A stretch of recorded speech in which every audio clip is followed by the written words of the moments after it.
কারো অবহেলায় নিজেকে ভাসিয়ে দিও না, মনটাকে শক্ত করো আর ঘুরে দাঁড়িয়ে নিজেকে এমনভাবে তৈরি করার চেষ্টা করো যাতে সেই অবহেলা করা মানুষটা একদিন তোমাকে নিয়ে আফসোস করতে পারে।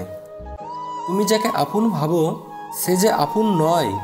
চলতি ফিরতি জীবন পথে সবটাই হয় অভিনয়।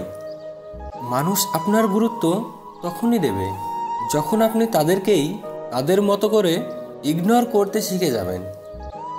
নিজের উপরে নিজের একটু বিশ্বাস রাখো এবং কঠোরভাবে নিজের মনকে এটা বোঝাও এই কঠিন সময়টাও একদিন না একদিন ঠিকই কেটে যাবে। ভালো সময় যখন চিরস্থায়ী হয় না, ভালো সময়টাকেও যখন কেউ ধরে রাখতে পারে না, তাহলে এই খারাপ সময় না কাটানো কোনো ব্যাপারই নয়।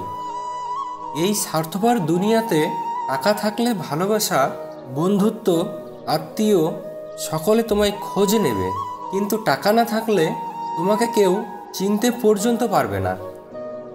অপরাধ করে অন্যের চোখে সাধু সেজে থাকা গেলেও নিজের চোখে কিন্তু সবসময় অপরাধী হয়েই থাকতে হয়। ছোট ছোট লক্ষ্য পূরণ করেই একদিন জীবনের বড় লক্ষ্যটা পূরণ করা যায়। জীবনে সর্বদা সত্যের সাথে অটুট থাকুন, তাতে যদি আপনাকে একাও হয়ে যেতে হয় তাও ভালো। জীবনের সৌন্দর্য আপনি জীবনে কতটা সুখী আছেন তাতে নয়, বরং আপনার কারণে কত মানুষ সুখী আছে তা নিয়েই। যদিও ব্যর্থতা জীবনে নেগেটিভিটি নিয়ে আসে, কিন্তু সাফল্যের গুরুত্বপূর্ণ সম্পর্কে যদি জানতে হয়, সফলতা পেতে হয়, তবে ব্যর্থতা সম্পর্কে জ্ঞান থাকাটা অবশ্যই প্রয়োজন।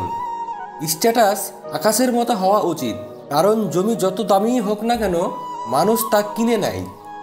জীবনে এমন হও যেন মানুষ তোমার আসার জন্য অপেক্ষা করে, তোমার যাওয়ার জন্য নয়। জীবনে সম্পদ থাকা জরুরি নয়, তবে জীবনে শান্তি থাকা খুবই জরুরি। যার সফলতা আটকানো যায় না, মানুষ তখন তার বদনাম করা শুরু করে। যদি তোমার কাছে কিছু কেউ চায়, তবে তাকে খালি হাতে ফিরিয়ে দিও না। ধন্যবাদ দাও সেই ঈশ্বরকে তোমাকে দাতা হিসাবে পাঠানোর জন্য। বাস্তব বড়ই কঠিন, তাই তো সব হাসি খুশি মানুষই ভেতর থেকে সুখী হয় না। নিজের নামের প্রশংসা সবসময় প্রেরণা যোগায় এবং নিজের নামের নিন্দা সবসময় সাবধান হতে শেখায়।